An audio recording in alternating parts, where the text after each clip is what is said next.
Taterskin and the Eco-Defenders, Book 2, Tell It to Future Generations, Chapter 3. "Hello, Taterskin, how's the family?" Albert greeted me. Somewhat warily, I told him we were all fine and thanked him for asking. I was planning on playing it cool at first, but I couldn't keep it in. I had to let it out. I couldn't stop myself from telling Albert with pride in my voice and my heart bursting with the same, what Dab had done when he thought I was hurting Rovette. On hearing this, Albert seemed to be almost as proud of Jehonadab and enthused about his loyalty and courage as I was. He called Dab over and gave him a vigorous petting, along with profuse praise. I was as pleased as a dog with 2 tails and a silver collar to see my son receive such attention. But I'm sure the other pups would have done the same thing if they had come upon the scene and thought that I was hurting their mother. Sometimes becoming a hero is as much about being in the right place at the right time as anything else. Timing is everything, some people say. Anyway, Albert asked me to call the animals together. He had a proposition for us. Once all had assembled and exchanged greetings with Albert, he got down to business. "If you might recall," Albert began, "we all agreed to get the band back together and take our show on the road again, so to speak, in order to right wrongs, address injustices, and so forth. That was 2 years ago. We have all been enjoying life and relishing the fruits of our labor, in some cases literally," Albert said, biting into an aromatic peach. "But now, I think, is the time to make good on our promises. What do y'all think?"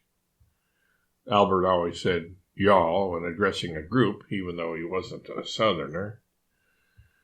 We all somewhat grudgingly agreed that we had no real excuses for postponing our mission any longer. We did want to get those things done, but it was exceedingly difficult pulling ourselves away from a time and place where every day was like the best holiday anybody had ever had. Perfect neighbors, perfect weather, interesting and enjoyable things to do, the best of friends, no worries, no stress, no problems of any sort whatsoever. Nevertheless, we had to admit that we had promised to help out those poor people and animals from the past. It would be selfish of us to continue enjoying ourselves when they needed our help. So we acquiesced and declared ourselves ready to go. "There's no time like the present," I said. "The sooner we go, the sooner we can return. Maybe by spring, my favorite time of the year." "What about the pups?" Rovette asked. "Either you stay here with them, or we both go and take them along with us, right?" I proposed. "Would it be safe to bring them?" Rovette wanted to know. "We will make sure that they are kept safe. I know you would defend them the same as Dab defended you, and so would I. Come to think of it, maybe it'd be a good thing for them to see what we do. It'll be kind of a take-your-puppies-to-work day," I said. "More like take-your-puppies-to-work season," Rovette clarified. "We will all look out for them, Rovette," Ocero, the rhinoceros, said. "If anybody harms a whisker on their face, I will step on their toes, and poke them with my horn to boot." The others agreed that they too would serve as co-protectors of our pups. "You know what they say, Rovette and Taterskin," Alexis the African gray parrot said. "It takes a forest to raise a litter of goldadors." "Or something like that," Albert said. And so Rovette and I were convinced that it would be safe to take the pups along.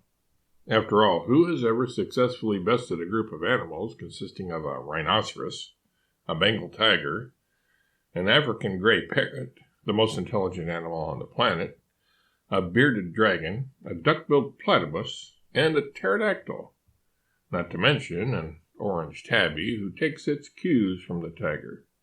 And probably, most significant of all, the parents of the puppies. Not that we were the biggest or strongest of the group, But who would more fiercely defend our pups than Rovette and I would?